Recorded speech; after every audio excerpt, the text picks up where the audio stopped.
আরো 50 জন ডাক দিয়ে লইয়া কোরাছে কান্দেন বাদ হয় না সাইকেল লইয়া আগতে যায় এটা বলে ইতালি জুতা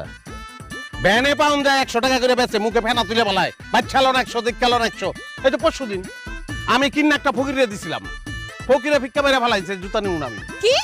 আরে হার ভিক্ষুকের পাও নাই এর লিগা ফেলাই দিছে আমি কি করবো আপনি কি চ্যানারির লোক নাকি বংশ মুসির বংশ চেহারা দেখাই জুতার আপনি কই দিতে পারতেছেন এটা 100 টাকার মাল এইটা ইতালির অরিজিনাল লেদার আমার নিজের কাকায় আপন কাকায় পাঠাইছে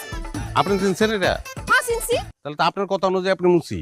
কে মুসিও কি খারাপ জিনিস নাকি আমিও খারাপ কই নাই মুসি ভালো এই একদম চুপ খাবার মারবি না ফাপড় বাস কোথাকার ওই আমার ব্যাগ হুসা থেকে মনে হয় আমি ফাপড়বাজ আপনি যে গিয়ার মারতেছেন আপনারা দেখে মনে হচ্ছে আপনি ইঞ্জিনিয়ার শোনেন এত কথা শুনতে চাই না আমার জুতার দাম না দিলে কিন্তু আপনার খবর আছে স্যান্ডেল কিচ্ছু নাই স্যাপ দিয়া লাগাই লইলে হয়